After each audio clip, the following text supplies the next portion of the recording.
being able to really foster 500, 200 people and placing as much emphasis on the importance of each one of those people, I think, is a way to stay connected with your audience, irrelevant of how big that gets. Hello and welcome to You're in Charge, where we are helping you with starting your business journey by sharing stories and insights from the best in the biz. My name is Sav and you may know me from MasterChef Australia. And just a few months ago, I decided to leave my corporate job and go into the world of private chefing and working for myself in my own business. And it is true what they say, starting your own business is hard work. But the great thing is starting your business can also be incredibly rewarding, which is why I've teamed up with ThincHer at the University of Adelaide to learn a bit more about the business of doing business.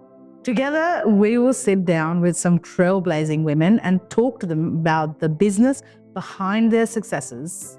I'm talking about the business of building confidence, the business of bouncing back, the business of brokering security, and the business of being you through it all.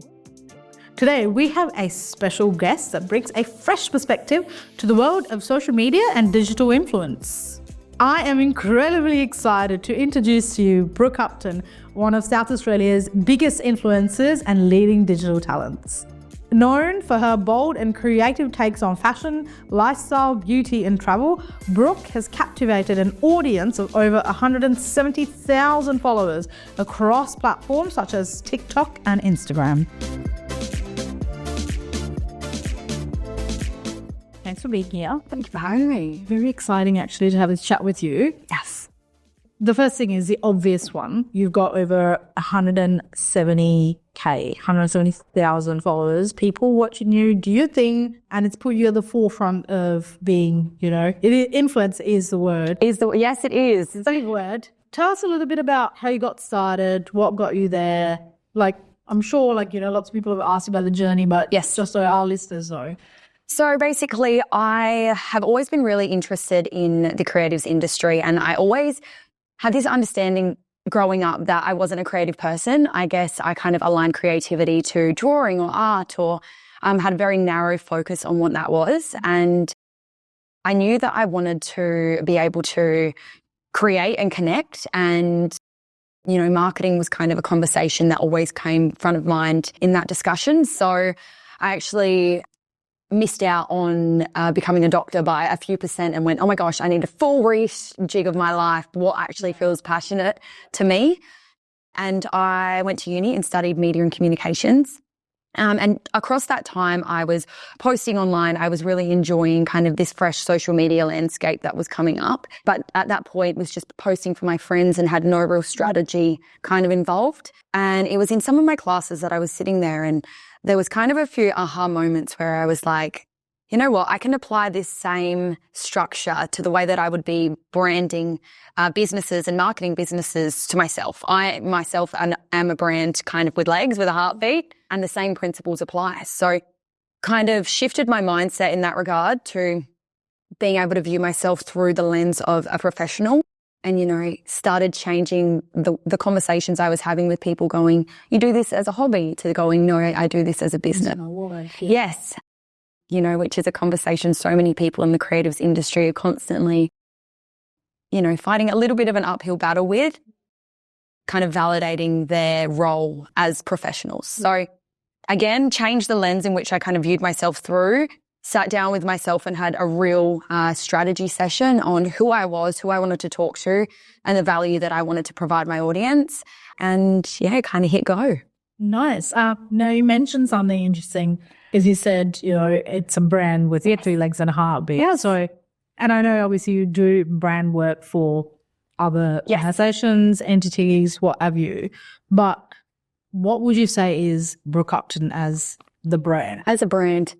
With any strategy that I kind of write, I'm always aware of the fact that I want to entertain, I want to inspire, and I want to educate. So as kind of the ebbs and flows have come through my life and, my content pillars have shifted, I would say for myself, it's just making sure that adding value in a way that is authentic. And I'm a fashion, lifestyle, travel, beauty kind of blogger, ticking all the boxes I try. So I really try to inspire people to see the way that they can live their day-to-day lives, romanticize that in between, and the way that they can use fashion and beauty to present themselves to the world in a way that is congruent to themselves. Yes.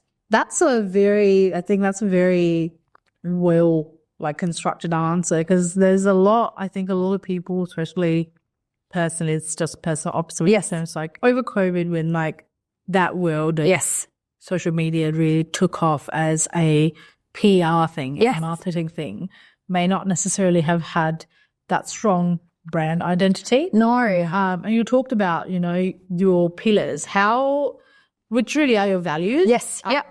How's it evolved since when you started versus now? Like what changed, if anything has, or? Well, I have been full-time content creator for the last 3 years now. Before then, it was a little bit more fluid, but as I've developed my business and wanted to, I've aged over that time as well, and the brands and lifestyle and values and focuses in my life have shifted. But at the moment, I'm really focused on travel. I'm really focused on the fashion side of my journey. And also, I'm actually starting a business early in the new year. Oh. I know, which is very exciting. I've had the privilege of developing this audience that, so many businesses would feel so grateful to have, this large quantity of people that have this authentic trust. So I was like, you know what, let's capitalize and create something that's an extension of my arm, and it's all very exciting. And one of the things I actually wanted to touch on that you just said is about the authenticity, yeah. And about how you've got this mass of people essentially that really sort of have that buy-in with you because of how you come across. So yes, because of the way that you present yourself with the confidence and the clarity. Talk to me a bit about that authenticity. How do you continue to foster it? How did you start? Yeah. How do you continue to foster it? After existing online for so long now, a lot of us have had social media with us for half our lives. We have such a strong sense of media literacy that if we step online and see something that doesn't sit right, we are immediately clocked onto it. So you're actually doing yourself such a disservice by showing up in a way that is ingenuine, because people can see straight through it straight away. One of the things I always try to know is the way that I most strongly show authenticity is in a way that my audience actually doesn't see. So when I'm dealing with brands, when I'm developing my strategy, every 3 months, my manager and I sit down for a real locked in session of who I want to be for the next 3 months, who I want to target, the brands I want to work with, how can I organically show up and support them that can, then feed into a monetized opportunity. So I reckon I would say no to maybe 70% of opportunities that come through the door, because they're incongruent to me. And I understand that, someone that has built we wake up with people, we go to sleep with people, we're with people during their most vulnerable times. It's a service to them to make sure that the way you show up is of value to you. And in fostering that kind of trust, it flows into your work outside of that. Again, we were speaking before about the way that social media has shifted from a space that is purely a social network to connect with people to now becoming what is now a marketing platform. So by stepping online to a marketing platform, connecting with your audience, they're going to want to engage with those monetized branded pieces that, at the end of the day do pay your bills. So in staying true to the brands that I want to work with in those strategy sessions, I maintain, I try to say to myself, would I do this for free? Would I do this opportunity for free? If the answer is no, then it's probably not a brand that sits well with my heart. So yeah, the stuff that goes on behind closed doors is probably the way I show up most authentically. One of the key things I think that I picked up on with what you said is this amazing drive that you have that's driven by not but the people. Yes. And the people that you essentially are servicing, which is actually, I think, in this space is quite refreshing to see, because it is very much a personal brand thing and you can get caught up in the I. Yes. Kudos to you that you are viewing it from the lens of, okay, how do I, add value? Yes. As cliche as that term is. And also there was something beautiful that you said. You said, we wake up with these people and yes. go to bed with these people, I'm literally thinking me like doom scrolling. You wake up, doom scroll. Yeah, seriously. And it's such a normal part of most of our days. And it's really refreshing, I think, to see that you are viewing it from that lens. Yes. Yep. It's a relationship. It is. And I don't think not everyone does. There's different approaches to, I think, obviously how the marketing, subtle marketing and this with the social media. Agree. Some people have their little sort of like, theme that they do. Yes. Or they've got their line that they do, which is the hook. Yes. Or they've got a look. What I get from you is like, because it's so adaptable, because you've not essentially locked yourself in to this one, like, okay, this is my niche. Yes. It's more sort of like, how do I, does it make sense? Yes, absolutely. And on that, I think, I've always had, through my degree, been able to have this understanding of needing to have a very specific understanding of the person that I'm talking to, what their motivators are, their pain and pleasure points, and how I can connect with them through those things and strategize around that. I'm very much under the understanding that this is a business for me as well. So being able to, create a space for myself online where I can foster these relationships, build that connection, to then be able to take myself down more of a multifaceted business approach. We're going through a much quicker cycle of attention span online now where, people are able to blow up overnight, with the introduction of TikTok and this virality of videos and trends. So creating a space where you've built connection for long enough and built enough trust that people connect with you for longer than that 5 minutes of fame. Yes, absolutely. This is something that I want to be able to foster through every stage of my life, no matter where I am. And it's afforded me so many privileges when it comes to travel, flexibility where I work. And, those things are very important to me.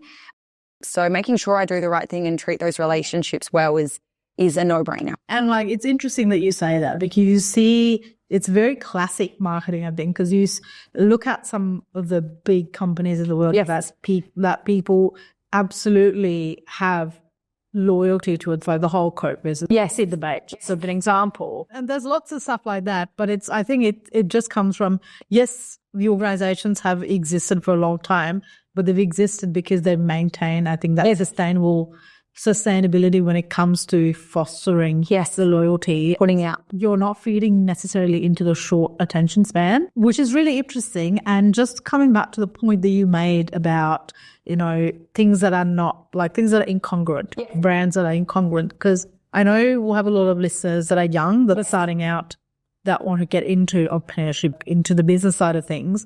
And I think when you are not just young, but when you're young to the business and you're new to the business, you feel like you need to take on all these opportunities because, you can't afford to the adage of like, because, you can't afford to be choosing. No. And it's exciting and it's fresh and you're like, oh my goodness, like what a privilege that X, Y, Z, E, F, G, all are interested in me. And that's why I really recommend to anybody that is trying to start out in this business is to really sit down with yourself again and strategize. I love to, again, work out your content pillars. For me, that's travel, that's fashion, that's, education, beauty and lifestyle, full stop. They're my 5 pillars. I'll go down and then create 10 subcategories around that. So then when these opportunities do come back to me, I've got a reference point to go, although I'm excited and, one, the money may look fantastic or the opportunity may look fantastic, it's about weighing up, is this aligned to what I do and where I am? I remember someone saying to me once that if you keep accepting things that are 1% away from your true values, by the time you've accepted 100 jobs, you're 100% away from what you started as. And it's always stuck with me because it's the 1%ers that add up. Obviously, having flexibility to be open to new opportunities, no, absolutely. But coming back to those moments that are valuable for you can kind of bring you back when things get exciting. And you know what? Like, you're going to always be able to create opportunities for yourself. I'm a big believer in that. And, when you say no to one door, I'm telling you, the biggest door will come swinging through straight after. So, no, and I think that's very inspiring because I feel that that's something that I sort of personally had to not necessarily deal with, because the brand identity for me personally was always very strong. Yes. So that it was never, I wasn't suddenly going to go into travel. Yes. Do you know what I mean? Yes. But it's one of those things like I had to consider, because now I do travel a bit for work. Do I actually want to engage? Hey, these are the things I loved eating was this year. It can all intersect. Yeah. And I think that's really interesting that you said about like having almost pretty much like your little outline. Yes. Just looking at it and going, okay, where does this fit? And we're multifaceted people, you know, we have these brand identities, absolutely, but we can wear all the hats and we can make things fit across all of these spaces. And people don't expect us to be one-dimensional. We are multifaceted creatures. So, you know, being able to, it's also a way to not get bored by what you're creating as well. And we don't want that creative fatigue. So being able to, you know, dabble into different sectors through that same tone and through that same like value is a way that it stays stagnant. Yes, absolutely. Yeah. And that's really interesting as well. Now, another thing that I actually want to touch on, we did touch on earlier, was in, you know, the money. That's the obvious thing. Yes. That's what's paying your bills. Yes. That's what's keeping you absolutely functioning in society. Yes. In terms of the assessment that you make, so say, for example, you might have a brand that approaches you on the surface. It looks like, yep, you know, it aligns with this thing that I want to do. Yes. Firstly, you know, how do you actually make the call? Like what sort of like, give us, if you can, give us a little bit of an insight into the thought process of going, okay, this is actually what I want to do. And then also a little bit about how you communicate your needs. Because I think when you are a woman and when you are younger, and especially in the field of being in the creative space, and like it's not an excuse, you may not necessarily be heard. Yes. And I think for me personally, it was different because I came into it a bit older and I always was almost aggressively confident with what I was doing. But that's who I needed to be to get my message across, and not everyone's like that. Agree. So how does it work for you? How do you make sure that you communicate your needs, especially in situations where, you know, you may go, there may be some grey area? This process for me starts before a job actually aligns. It's kind of something that I've always been very vocal about, is that I will not enter into things that don't feel right for myself. And, you know, for example, I have really struggled with skin across my life, and I got really sensitive skin. There was a brand that I have pitched that I've really wanted to work with forever and ever. This, again, has been a brand that I've strategized and wanted to work with. An offer came across the table for me for a product that I know does not work for me. But there's a whole nother subcategory of this brand that works really well. So when this offer came across the table, it was in front of me and I went, oh, I don't want to miss this opportunity, but it doesn't sit right because, you know, I will not even be able to apply this product in the video. So I made that decision and I spoke with my manager and I said, is there a way that we can communicate with this brand to say, really grateful for this opportunity. Again, the comms that we've had across the last year still stand. Brooke really resides with your brand, but unfortunately this particular product doesn't fit. And you sit there and you wait for the response and you're nervous because you set a boundary and although it aligns, it's not quite right. So being able to then get an email response back going, absolutely no problem in the world. Next month we've actually got a campaign for that. What was I worried about? You know, what was I worried about? So I think being able to establish again that one door closes, another will open, you know, it's getting rid of that scarcity mindset as well. We can create opportunities for ourselves through, you know, being loud advocates. And that's something I always say to people is like, no one is going to advocate for you more than you will yourself. And you need to be loud about that, whether that's through organically supporting a brand, building connections, putting yourself out there, you know, going to events that by yourself and introducing yourself to XYZ. Yes, it's a saturated market, but it's also not, because the person you're talking to is always going to be different to the X person next to you. So if you're not advocating for yourself, be certain that someone else is advocating for themselves. So yeah, being your own biggest fan, I think, is a way that I kind of set that boundary and make sure that I'm being heard and being seen. And also just being genuine about the connections that I'm wanting to foster as well. And, you know, referring back to what you said about entering into this world as a woman. You know, there's a lot of creative spaces, creatives full stop experience this, but then women as well have a bit more of a harder time validating themselves in circumstances. You know, in female-dominated industries, we do have to speak a little bit louder about the fact that we are validated as professionals, especially when it's something that we're monetizing. Because it doesn't look like the traditional 9 to 5. No, there's always been money in advertising. There's always been money in marketing. This is, you know, we've learned that, you know, influencer marketing can be one of the biggest returns of investment for a business. So, you know, sometimes it's just holding your power. I mention this all of the time, but I had a wonderful conversation with a woman once a couple of years ago where I was introducing myself. And she said, "What do you do with yourself?" And I went, "Oh, I'm this and I'm this and I'm this and I'm this." And I danced around the fact of the word influencer.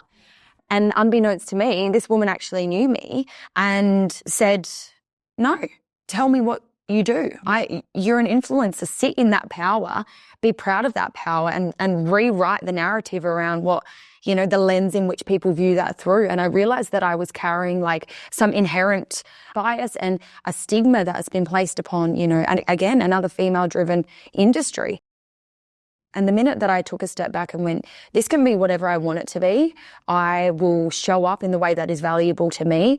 And I'm proud of that. I'm proud to be that. And I will rewrite the narrative of influencer because I'm not ashamed of that. I'm a creative person that steps into marketing, works with, you know, businesses on a contractual basis. There's nothing to be ashamed of in that regard. Yeah. And I really resonate with what you said, because I think just having that sense of, yes, like the word influencer has got like negative connotation, but then you look at a lot of these things that a lot of, I would say, female and people that identify as women in the field of influencing, the things that they do, which is the lifestyle stuff, fashion piece, the makeup, the beauty and all of that stuff, there is this invisible shame about doing that. It's like, oh, you're not doing anything worthwhile. And that you get that notion from people, and I think I resonate with what you said, because the more people I think talk about it, the more people show up unapologetically being who they are, especially I think as women. Yes. The more you create space, and I've said that a lot. I've said I'm who I am, so that the person that comes after has to go, oh, it's okay. Yes. It's okay to be that. It's great to see that from like your perspective as well. What I did actually want to tie into, because you said about the market being saturated. Yes. Which I'm with you in that I don't agree that it needs to be a competition. Yes. It doesn't need to be. There is space for all. There is a lot of humans on this planet. A lot of people realize it. And a lot of, I think, people that are young girls, especially all of our listeners, who will be going into a space, I think that's one of the biggest barriers to entry. Thinking, oh, like there's already like fashion and lifestyle. Yes. There's already like, you know, chefs on there, and there's already people that do all this stuff. What do you have to say to that? What's your response? And also, how do you then ensure that you know, what have you done, I would say, to make sure that you've got your own sort of, you know, the moment we look at something of yours, we know straight away that it's you. How does that look for you? What do you have to say to people about building that like thing makes it you? That separates. And going back to that as well, you know, this conversation around there's already someone doing it, it's already a saturated space. You know, they're narratives that we place on ourselves and ceilings that we place above, you know, that kind of try to snuff down our goals and our ideals. And again, there is so many people on this planet, and we are multifaceted. Again, we can connect with multiple people all at once. I think that being able to establish a really strong sense of the messages you like to put out, again, as you know, in the social media landscape, there is so many ways that it is trying to pull us to be very trend orientated and be very attracted to this concept of virality. And I find that the more attached you get to the number and the more attached you get to virality, the further away from long-term success you will get. There is absolutely a space for understanding the social media landscape and understanding how things can become relevant to you. But learning how to take twists on those trends, not getting too attached to the idea of going viral. Sure, the number looks fabulous. And it feels better and it looks amazing and it feels great when you get all this coming through. But, at the end of the day, I always say this, you'd rather 10,000 people who are genuinely connected to who you are than, 100,000 people who don't know you from Arthur or Martha. And brands are really clocking onto this concept of, engagement and longevity that you have with your followers. Yeah, truly. And, more and more we're seeing brands stepping towards micro influencers and micro creators because their audience have like an innate trust. I sometimes think the bigger the number, the more disconnected it can be, So understanding that you hold power in 50 people or 100 people and, a close friend of mine has, 2,000 followers, but she put up a skirt the other day that sold 150 skirts. Yeah. And the same skirt on someone else's page may have sold 4, So understanding that you should foster the community that you have, focus on understanding that, sometimes it can feel like you're speaking into the abyss. And, I was at the Olivia Rodrigo concert not long ago. And I was stood in the stadium and my best friend turned to me and she was just like, if you times this stadium by 3, that is how many people you are talking to when you post a story. And I was like, oh my goodness, sometimes just like. You feel very insignificant. Yes, all of a sudden I was like I've got an understanding of this because I have been, in the industry for a little while now, but you're talking to individual people with their own stories and their own background systems. Whatever buying they have, you don't necessarily know. No, everyone you're speaking to holds value and holds an opinion of you. So like being able to really foster, 5, 100, 200 people and placing as much emphasis on the importance of each one of those people, I think is a way to stay connected with your audience, irrelevant of how big that gets. So yes, disconnecting from the notion of virality equals success, connecting with your followers, understanding that 50 people have as much power as 50,000 people if they are more connected in a way, and understanding the power of adding value in a social media landscape where we are so media literate and we don't want to just jump online and follow a pretty picture anymore, where we've got this understanding that when we step online we need to be bettering ourselves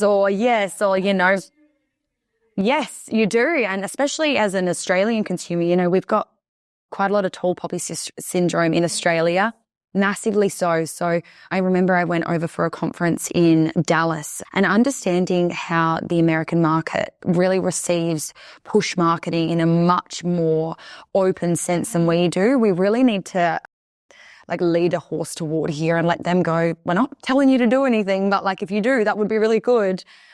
Whereas overseas people are a lot more attuned to being told something. So that fostering of that storyline based on the way that we consume here in Australia is, having an understanding of the cultural landscape in which you're existing. Because I think there's almost this shame when you have to promote something. Truly. Yeah. And it's been interesting because I've got the brands that I work with is primarily focused on food and food industry. To me, I was just like, what, I actually love these brands. So I'm happy to record myself doing all of this. But the amount of people that actually from my background, MasterChef, that also were in the earlier stages of fostering their brand relations. It was how do you not feel a sense of shame? I do something. Yes, I had to shift that mindset as well because, again, I'm a human that has bills to pay and, things to do, and I do need to eat and drink water and all those things.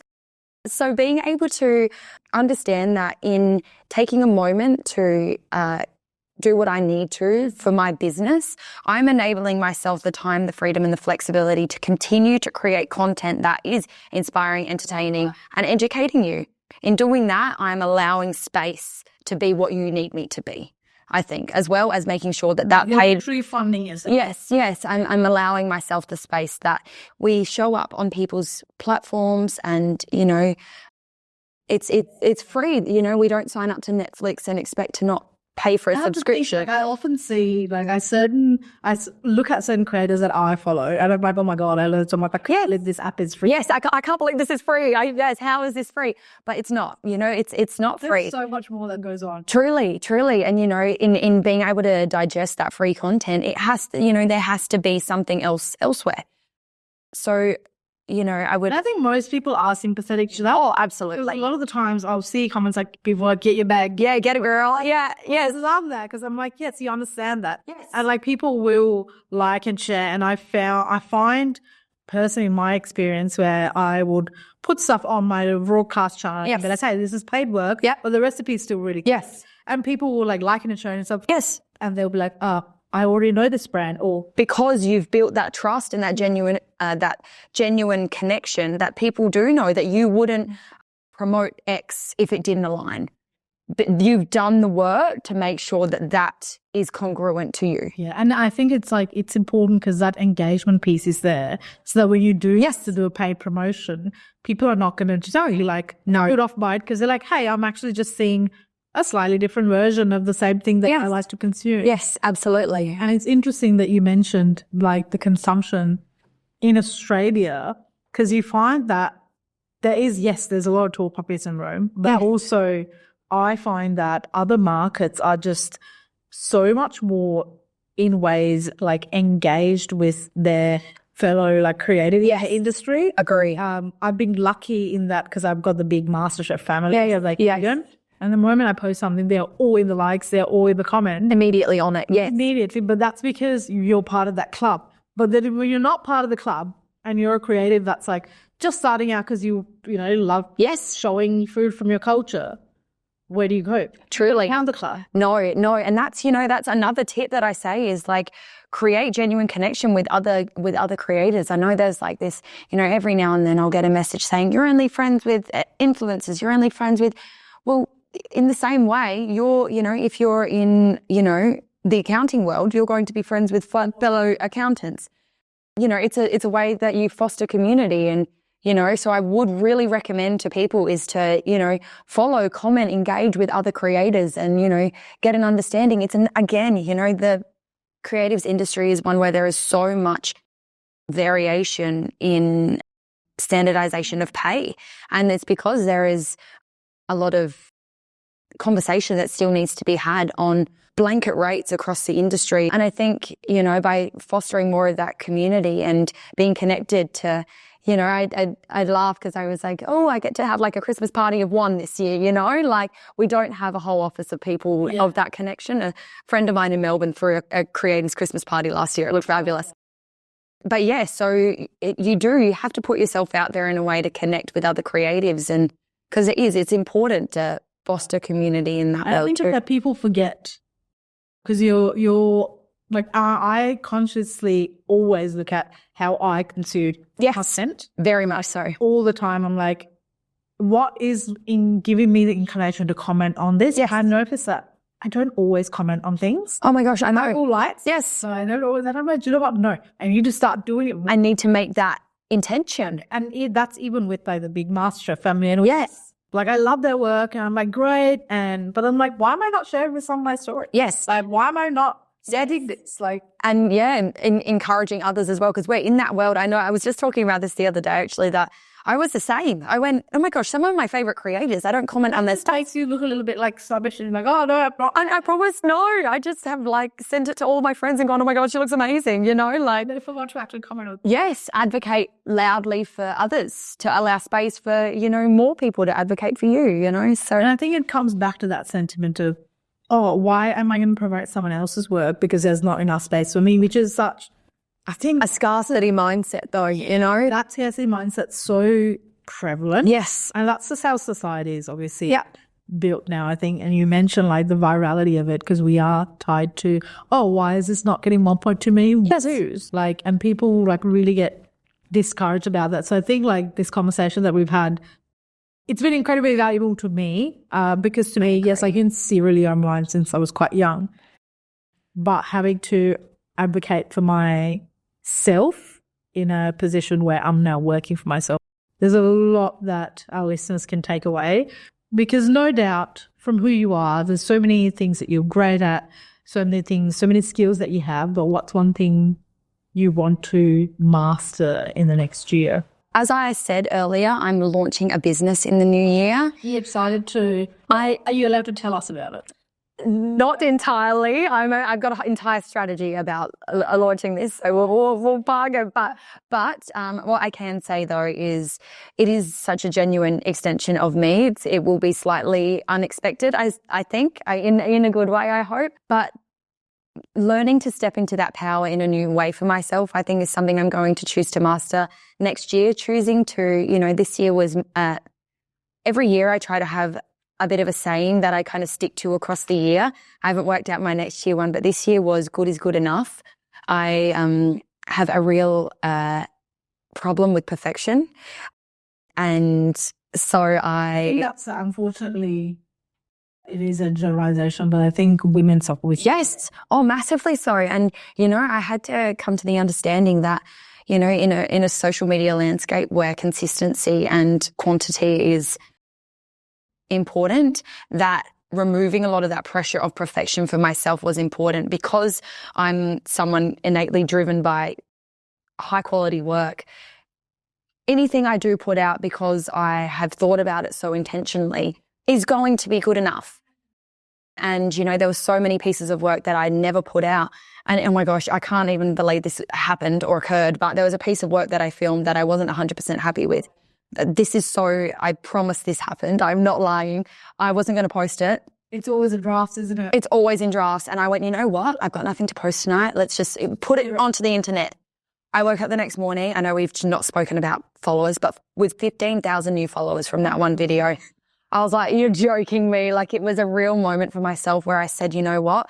The universe has come back to you and showed you that good is good enough, that the expectations you're placing on yourself to, always show up in this A+ version, is a pressure only you're asking, and you're only putting it on yourself. So learning, extending that into next year of, removing some of that need of perfection and, putting things out into the world in a good is good enough mindset. Where it really sort of comes down to is also you get to this state, I think, when you're it becomes contrived and you're looking at all these things that all these other creators are doing. It's like, oh, I don't have this fancy pants camera. Yes. And maybe I should buy one. And then you buy it. But then you're like, now I have to use it. The fancy pants camera, yeah. Because it does become contrived. And then you're just going, why is this not why have you told yourself what you did before wasn't good enough? Yes, absolutely. What narrative?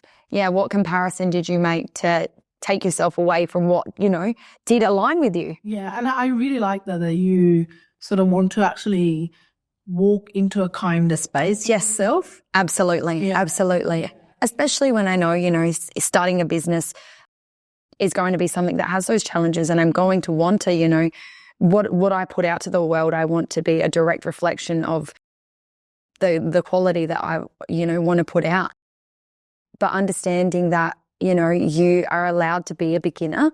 That was another lesson I majorly focused on last year, actually, was allow yourself to be a beginner, allow yourself to learn, and allow yourself to be bad at things, So I think next year I'm going to be really understanding of myself as a beginner once again.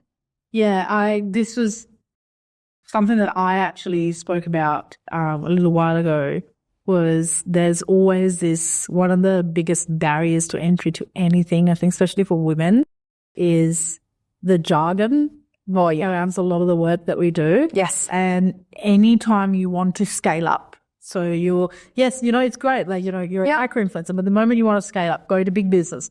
And the management side, go into having an accountant or doing a BAS. Yes. And an example. Exactly. The jargon just gets put on you, and then you're just either expected to know things or you're shamed for not knowing. What do you mean you don't know how to do a business income statement? Well, why do I want to? I'll just know accountant. Yes. Yeah. It's simple as that. So I think it's really valuable that you said that, because there's always that sort of barrier going, especially I hate to say that it is harder for women, but it is. It is, yes. Especially when you're young, you're not treated seriously, you're not taken seriously. And then when you do try to step into these, into these big spaces, and be a big girl about just like, what do you mean you don't know? Yeah. You could just kind of like put down. And you permit going into that with a permittance of, I am allowed to be a beginner because I am beginning something, like Unapologetically saying, I don't know. No, I don't know. And there's so much power. There's so much power in that.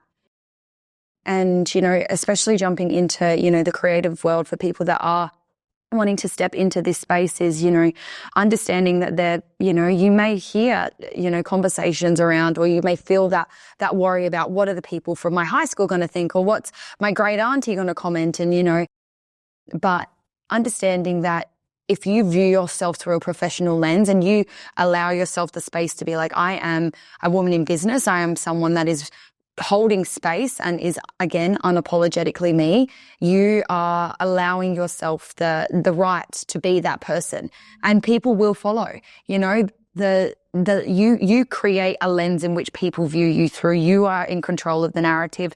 View yourself through the business lens and people will follow. I love that. I think those are some very great words to head up on, and a word of wisdom for someone so young. But I just want to say thank you. Thank you so much for being here, because I not only learned a lot for myself, but just the absolute value that you've been able to give our listeners. There were so many helpful things for people that are starting out. So nothing but thanks. No, and the same thing. It has been amazing having Brooke in the studio with us today, and I had such a wonderful chat with her.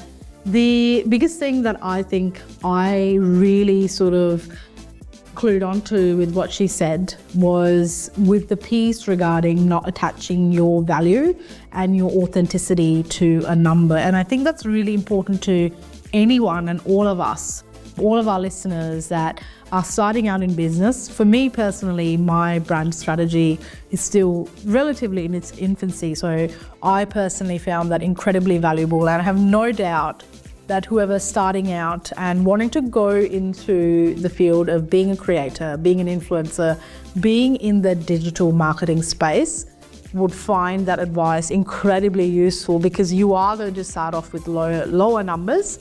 You're not magically necessarily going to get millions of views.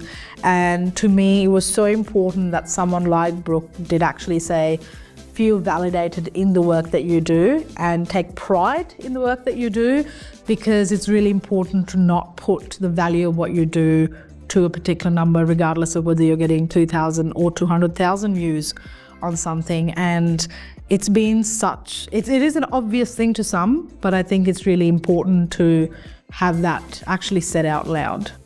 But here at You're in Charge, we're all about you and your business journey. So if this chat with Brooke has inspired you, tell us. Search for ThincLab, that's ThincLab on all socials, and leave us a comment. Or email us at thinkher@adelaide.edu.au. All the links and info you'll need are now in our show notes. Make sure you hit follow and share this show with your friends, because next episode is with powerhouse Alyssa Fraser, renowned block winner of 2013, interior designer and owner of Alive Body. This lights us up like we would never believe. It's so hard. We put in all this dedication, like we work our asses off, but we are so lucky that we get to do what we love every single day. And I look at the clock and I'm like, oh my God, please don't be 5 o'clock. I'm not ready. I don't want to be like, it's not time. Like, I'll still going. Thanks for listening, and always remember, you're in charge of your business journey. You're in Charge is brought to you by ThincHer, an initiative of ThincLab at the University of Adelaide. Google ThincHer, that's ThincHer, to join our empowering community of like-minded women in business. You're in Charge was recorded on Ghanaland. We acknowledge the Ghana people, the original custodians of the Adelaide claims, and the land on which the University of Adelaide's campuses at North Terrace, Waite and Roseberthy are built.